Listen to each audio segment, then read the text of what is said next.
Good afternoon. It is Monday, October 22nd. I'm Chaz Nolan. I'm Jeray Beach. And welcome to the Panther News Network. Chaz, welcome back. How was your cruise? Thank you. It was great. We had such a good time. We went on a cruise to a 4-day cruise to Cozumel, Mexico in celebration of my cousin's 30th birthday. We snorkeled, we shopped, we did everything, and it was such a great experience.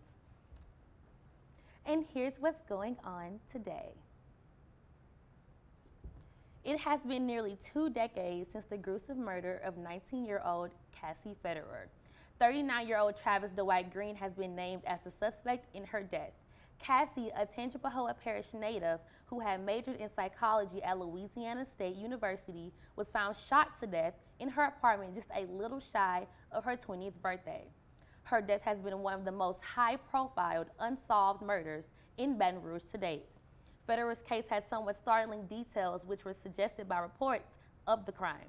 The crime scene has seemed to be relatively organized, and Federer was attacked while she was coming home from school. The front door to her apartment was deadbolted, but had still been able to be busted through. The apartment was not ransacked, and Cassie was fully clothed and had seemed to be trying to escape her attacker. She was found near a portable phone with only her backpack missing. She had a gunshot wound to her heart and lungs and was found by a building manager close to an hour after being killed.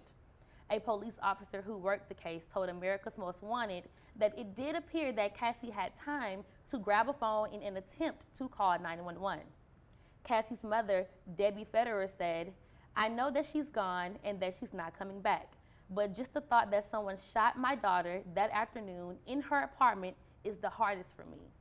People say, "Oh, just wrong place." No, she was in the right place. That person came into her place. And Cassie's roommate, Kate Guidry, remembered Cassie by saying, "I just remember her as being a really sweet girl, but strong-willed. She would tell you what she thought, but in a nice, kind way." Research suggests that during the time of Cassie's murder, Baton Rouge was in pandemonium as 2 serial killers ran the streets. Travis Dwight Green, who has just recently been identified as the suspect in Cassie's murder, is currently on death row in Texas for the rape and murder of a 19-year-old Texas woman just 11 days before Cassie was murdered. Police in Baton Rouge said in a news release that they used DNA to tie Green to Federer's murder. A little over a week ago, rapper Kanye West stopped by the White House to see Donald Trump. A lot of people are in outrage due to Kanye's comments towards the president, saying, quote, "I just love this guy right here." A lot of people think Kanye has gone off the deep end due to his Trump praise, and even rappers like Snoop Dogg and T.I. have criticized Kanye. Kanye, however, invited T.I. to go to the White House with him, but T.I. chose not to attend. After seeing Kanye on TV praising Trump, rapper T.I. posted on social media saying that he is ashamed of Kanye and wish he's never worked with him. The Atlanta rapper also said that if he had attended the White House with Kanye, he probably would have slapped him. As of lately, Kanye has been scrutinized tremendously since wearing a Make America Great Again hat this past April. Kanye has also been interviewed on TMZ, and he explained that he is becoming more empathetic towards people and that love conquers all. Our country has been divided ever since the election of Donald Trump, and Kanye West thinks that people have created a bigger divide due to hate speech towards Trump. Kanye has been labeled crazy for this, but he may actually be onto something. Since the visit to the White House, Donald Trump is now backing the prison reform. Trump has always been a tough on crime type of person, but now he seems to have lightened up since having these meetings with Kanye. Trump has even freed Ms. Johnson, who was sentenced to prison for 22 years because of a drug-related charge. Kanye's wife, Kim, is the one who informed Trump about this story. Ms. Johnson's drug charge was her first and only offense. Trump states, quote, "There has to be a reform because it's very unfair now. It's very unfair to African Americans. It's very unfair for everybody." It seems as Trump is possibly becoming empathetic. With the reforms coming into play, mandatory sentences will be reduced for people who are arrested for drug-related crimes. The president has also given high praise to states like Georgia and Texas, who not only have criminal justice reforms, but have reduced the prison population and reduced the crime rate. Judiciary Committee Chairman Chuck Grassley has proposed a Sentence Reform and Corrections Act. If Trump backs these amended bills, people can escape minimum mandatory sentences and reduce the sentences that are mandatory to repeated drug offenders. Attorney General Jeff Sessions is not in favor of prison reforms, but it may not be a problem. Trump stated on an interview with Fox News, stating, quote, "If Sessions doesn't get on board with the prison reform, then he's overruled by me because I make the decisions." Kanye West wants notorious drug lord Larry Hoover to be released next, who received a 6-life sentence. However, Obama was able to reduce his sentence to 35 years. Coming up next, there's an inmate on the run and a young boy saves his mother's life.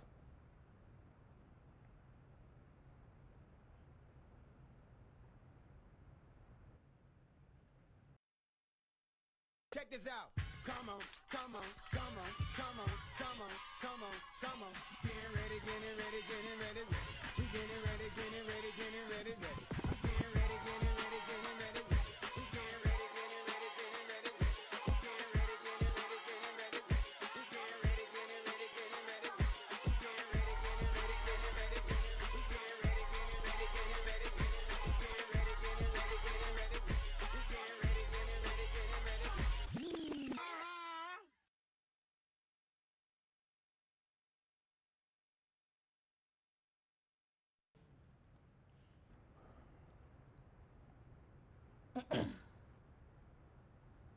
A Webster man arrested by Friendswood police escaped on the way to Harris County Jail early Sunday, fleeing into the bayou and escaping recapture even while handcuffed. Khaled Azay was taken into custody a day earlier when he ran from police and was charged with resisting arrest. He's also the suspect in a number of burglaries and was still at large by midday on Sunday. A resident in the 3500 block of Arazo Circle initially called police about a suspicious person who had been opening vehicle doors and peering into windows, according to Friendswood police.